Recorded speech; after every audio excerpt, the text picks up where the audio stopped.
that that standing ovation was not for me and for that really, it's like that incredible introduction. I need to get my pen out and write down intersectional because I need to put that in my lexicon of words that I'm using. But it's amazing to me that this is a time where a lot of people, especially folks that are Democrats, are getting very seduced by this idea of cynicism about the world around you. And I always think that cynicism is a refuge for cowards. It's like throwing up your hands and saying things are so bad, there's nothing I can do. When what I'm really seeing is heroes that find a way to take the worst of circumstances and to birth within themselves a conviction about what really hope is. I was taught by an incredible woman in the projects in which I lived for 8 years. In these low-income housing, public housing, these buildings that were in such tough shape physically, had so many challenges, and a woman who was a tenant president from the year those buildings were built in 1969, she was a tenant president for that entire time.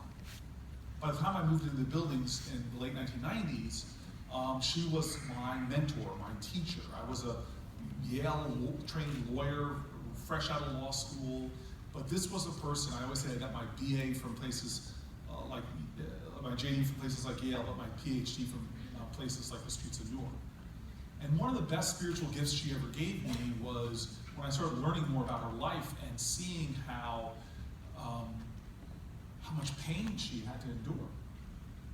Her son, who served in the military, came home in the 1980s and was murdered by gun violence in the lobby of the building in which I lived.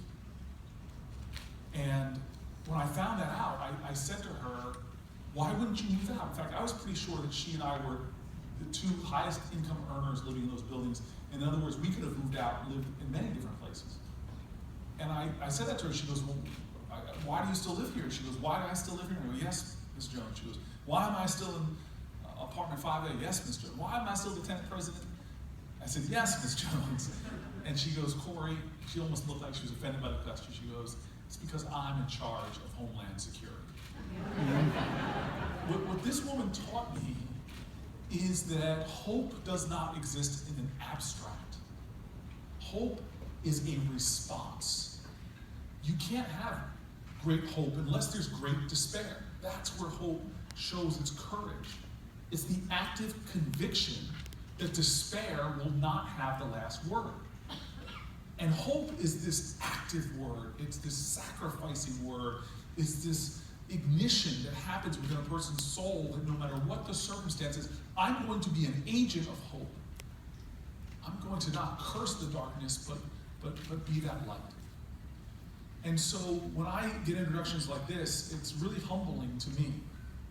And I want to thank this gathering because to me the big word that was up there, that idea of unity, it's such an important concept to me personally. In fact, I wrote a book a couple of years ago called United, just because I know from my experiences in Newark that it is uncommon coalitions that often are the ones that are able to make uncommon change. And so for me to have ARS and the Brady Campaign joining together and pulling together activists from all over this country, from different backgrounds, different races, different religions, it's this kind of coalition that really gives me hope. And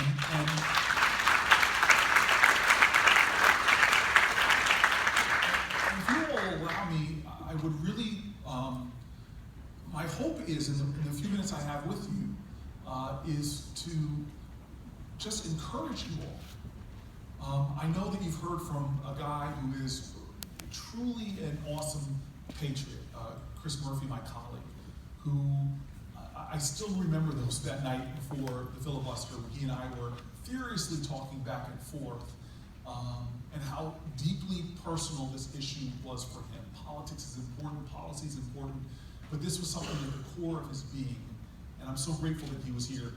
And coming after me is another one of my colleagues, and I say without hesitation, one of my favorite people in all of Washington, D.C., Kirsten Gillibrand, who scares me in the appropriate way, because when she gets up a head of steam on something, and she is ignited, and again, she's another person, whether it's marriage equality, whether it's sexual assault in the military, for her, these are passionate issues she feels at her heart, and I know that this is an issue that drives her from really the core of her soul. And so my hope right now is just to inspire you all to continue. The hill we have before us is still great. And the realities we are experiencing in America every single day appall me, because it's almost as if the value of human life has been diminished in this country. And what I want to say more, and candidly with folk here, I worry that the value of the lives of marginalized Americans seem to be worth even less. I pulled a statement by William Faulkner, included in that book I mentioned, because it spoke of a different era. He says, after a horrible tragedy in this country, horrible murder, he wrote, if we Americans are to survive, it will have to be because we choose and elect and defend to be, first of all, Americans, to present to the world one homogeneous and unbroken front, whether of white Americans or black ones or purple or green. Maybe the purpose of this sorry and tragic error committed in my native Mississippi by 2 white adults on an afflicted Negro child is to prove to us whether or not we deserve to survive. Because if we in America have reached the point in our desperate culture where we must murder children, no matter for what reason or what color, we don't deserve to survive and probably won't. That was Faulkner, writing about Emmett Till, a courageous Mamie Till who leaves the coffin open and made millions of Americans stop in their track because of the brutalized and beaten, savagely murdered boy in that box.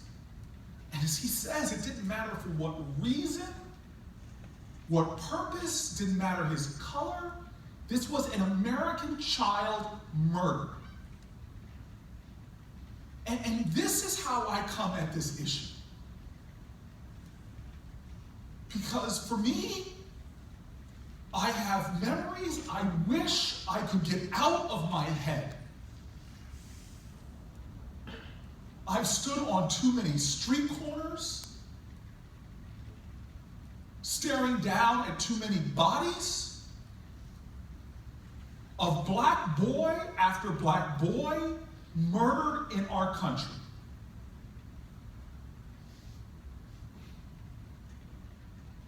I'll never forget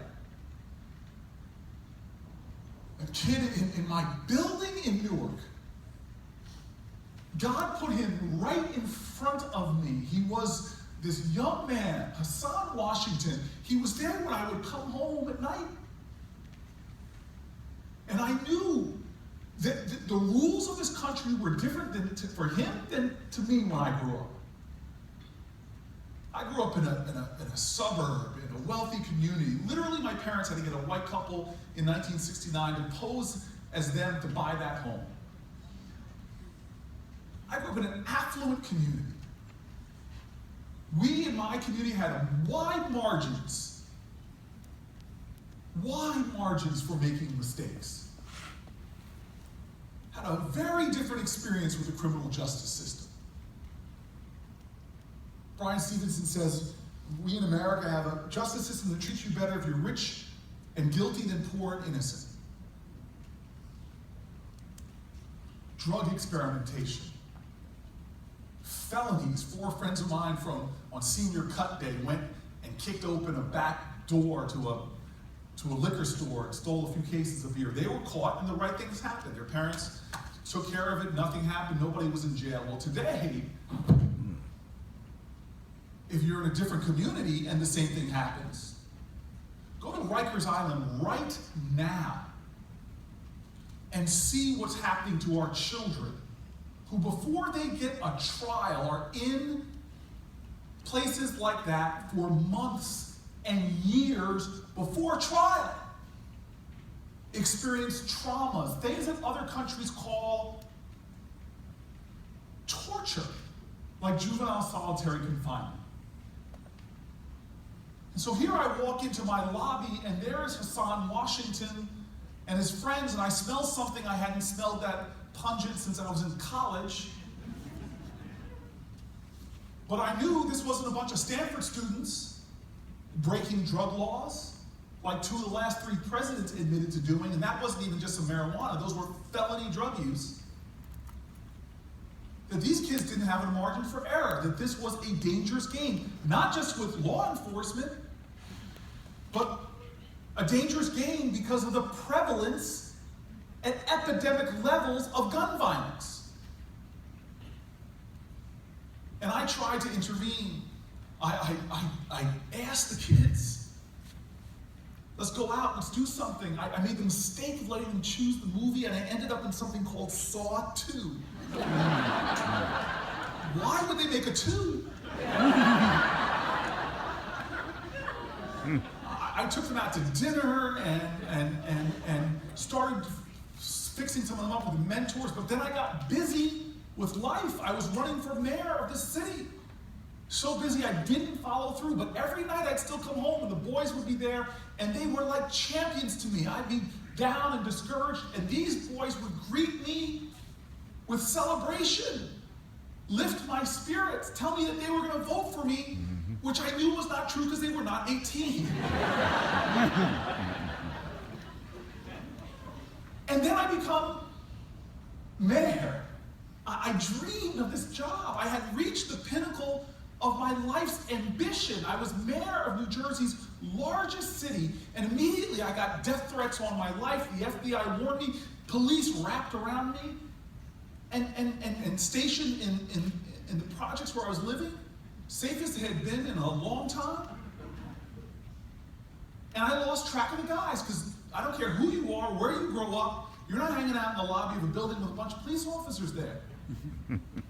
And so I would come home to this lobby, and it would be empty now. And as mayor, once I swore my oath, I was off to the races. I will never forget that July and August 2006. Gunshot wound after gunshot wound, rushing to people to the emergency room, costing taxpayers hundreds of thousands of dollars per gunshot wound. Ask an emergency room specialist how much it costs, because most of the folks in our country that get shot don't have health insurance. I was trying to be the mayor. I was rushing to the scenes of shootings, standing often before the bodies had even been lifted off of the pavement. One American city, shooting after shooting after shooting, and didn't even make the nightly news. Didn't make headlines in the newspaper. Did our greatest authors write aggrieved statements about the soul of our nation as Black child and Latino child and poor child was shot again and again and again? About a month into my term, I'm on Court Street in Newark. One body being loaded onto an ambulance, another one lying there in the heat with a blanket over it, dead. And I'm embarrassed to tell you that when I went over to the cops, I didn't even ask the names of the humanity on that pavement. I turn to minister to the living, telling people this is not who we are. We are a better city than this. We're a better country than this. I went home that night and sat on my bed getting ready to steal a couple hours of sleep, and I'm going through the police reports from the day. And there it is. Court Street homicide. And the name that cut me deeply was Hassan Washington. God put him 4 flights below me. He put him right in front of me. And I was too busy chasing after my dreams and the big goals and the big position. I'll never forget his funeral. It was at Perry's Funeral Home in Newark. And I love that family, and they do such a good job, but so often I just hated that place. Because what it was getting known for was a place to bury children. And all of it was on the same floor except for one room, and God, Hassan had to be laid out in that room. It was in the basement of the building, and I had to walk down these narrow flights. I always felt like I was descending into the bow of a boat, and as I walked down those steps, the moaning and the groaning and the pain and the wailing as people were chained to each other in grief in the bow of that building. And I was the mayor. I was title and position, and I stood there, and I was so weak. I couldn't breathe. I was choking. I was drowning. I felt shame. I couldn't comfort other people. I stood in the back as folk came over to me, and I was leaning on their light. And I'm embarrassed. I couldn't stay. I turned to the new police officers assigned to me. I said, we're getting out of here. I jumped into a nice brand new SUV, drove to my office, went into the new office, slammed the door, and sat on that couch, and all I could do was cry. How could we all be there for this kid's death? Where were we for his life? He is an American child. Another boy in a box. And the world kept on moving. And all I wanted to do was crawl in a hole.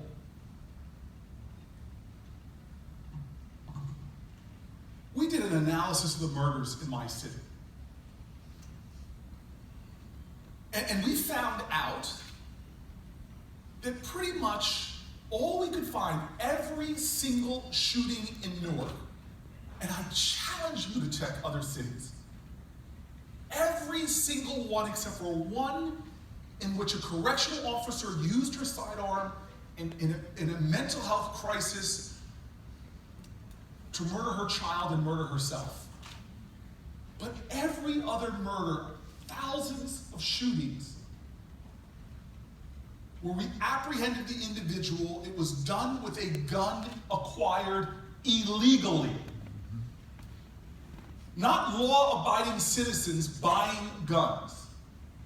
These were criminals who so easily could acquire a handgun. Because of laws that the majority of Americans, the majority of Republicans, over 70% of NRA members believe should be changed. It astounds me that we have a nation where officers don't call it Highway 95, but the ones I work with in Newark called it the Iron Pipeline.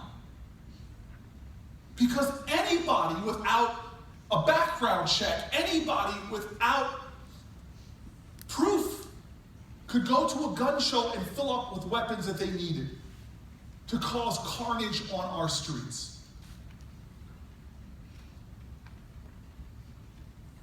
I became convicted in this effort for us as a nation just to do the things that are common sense, that don't encroach someone's Second Amendment right, don't take guns away from hunters, don't undermine a law-abiding citizen who feels they need a gun to defend themselves. No. The data is clear. Universal background checks would choke that iron pipeline. Common sense gun enforcement would choke that pipeline. Funding the ATF appropriately would choke that pipeline.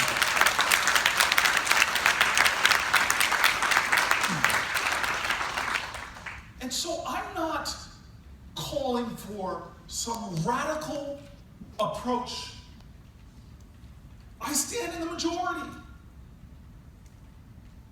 But we're not acting. The kind of silent murders in our country, the murders of women. I was astounded as mayor that a large percentage of my murders in my city were not just mostly young minority boys, but also women being killed by their intimates. And any analysis of the data, and when I became mayor, so much emotion in running a city, but I became just focused. I said, in God we trust. I'm a man of faith, but everybody else bring me data. I want to see the numbers. States with universal background checks see a 30% reduction in women being murdered by gunfire by their intimates than states with lax background checks. This is not some propaganda or fake news. This is the numbers. But yet we fail to act to protect our children. We fail to act to protect women from domestic violence.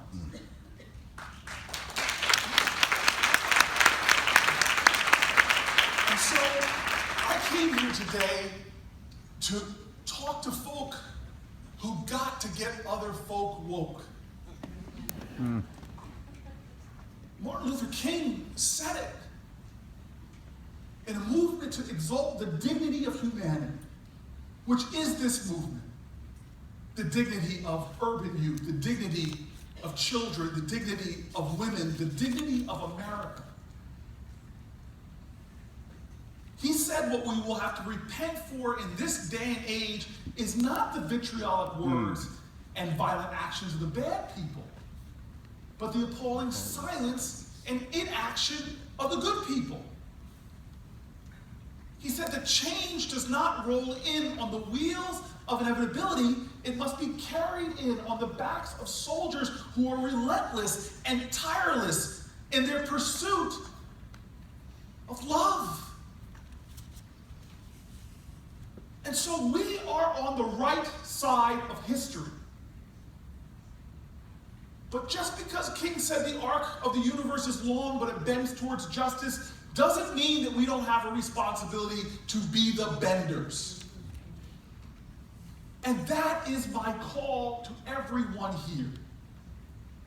Every day that we wait,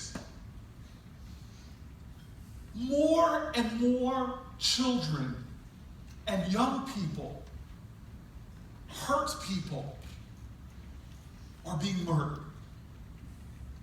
This is the cause of our country. I end with two thoughts.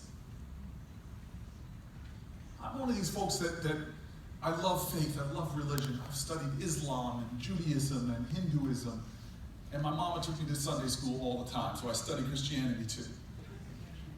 Love faith.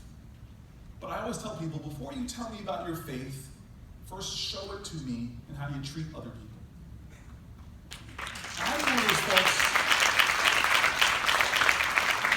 see somebody preaching right and walking left. Now, we have religious gospels, but there is a civic gospel as well. It's the ideals of our country. And we all, in this room, hail the civic gospel. We preach it. We sing it. We swear an oath to the civic ideals that bind us together. In fact, it's these civic ideals that this country was founded on because we knew we were being founded in a different way than any other nation in the course of human events in history. This was a country where we were not founded because we all spoke the same language or prayed the same way like a theocracy or looked the same. We were this country that said we're going to be different. We're the oldest constitutional democracy on the planet Earth. And what we said at our founding, as imperfect as those documents were that referred to Native Americans as savages and women not at all, and blacks as fractions of human beings, the genius of those documents is it put forth the binding force of this society, which is the ideals which we hail. And the reason why this united gathering here is so important is because if you go tonight to the Jefferson Memorial and you read the Declaration of Independence on its walls, it ends with a call to interdependence. It ends with a call to love. I don't believe we can be a nation of tolerance. It's tolerance that allows violence to fester. Because tolerance says, I'm just stomaching your right to be different. And if you disappear off the face of the earth, I'm no better or worse off because I was just tolerating you. But a society of love, which we are called to do from our founding, recognizes that everybody in our country has value, has worth. We need each other. That if your child does well and thrives, my child does better. And if your child fails, or worse yet, falls,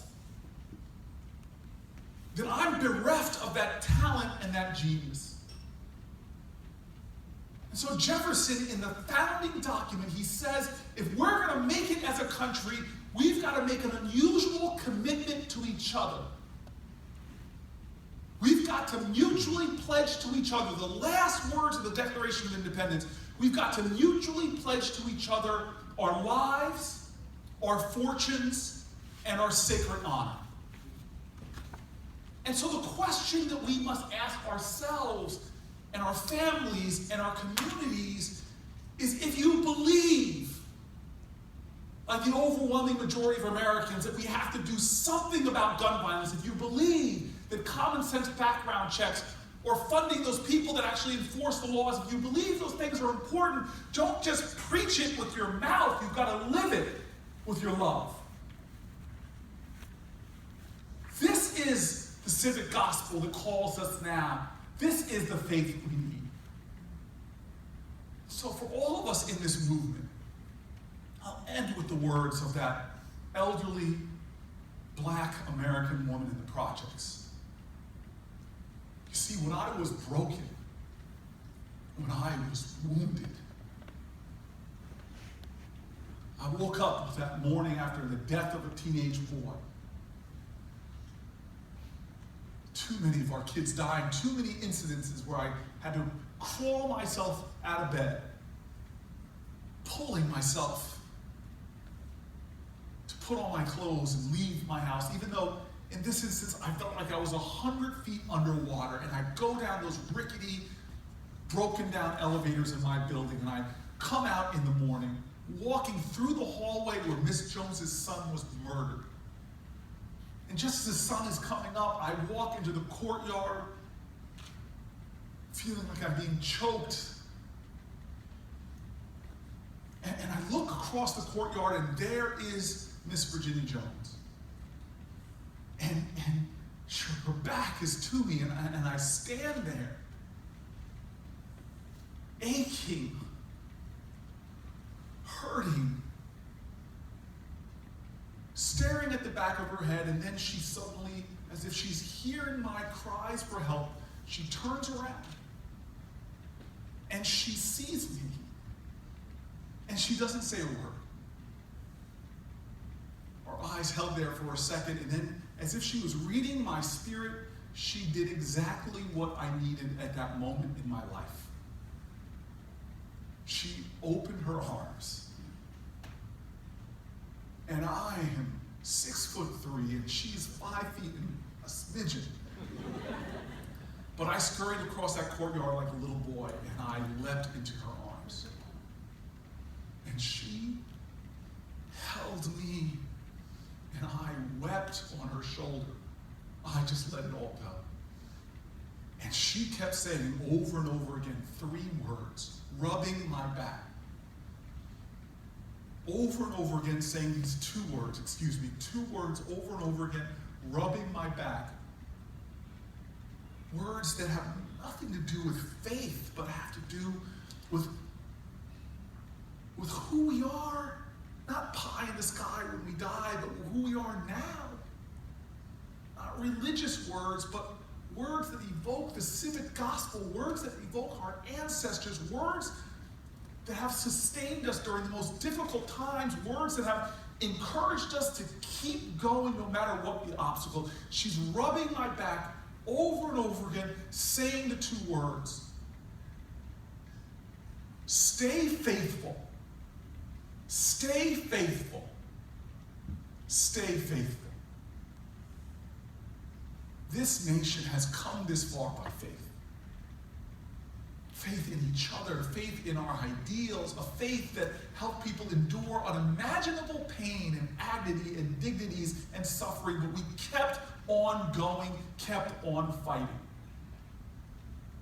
I don't care how many votes get voted down, we must keep bringing it to the fore. I don't care how many people try to lie and pervert and intimidate, we have to keep fighting. I don't care how many times we get pushed back, we got to keep pushing forward. I don't care how many times we get knocked down, we got to stand up.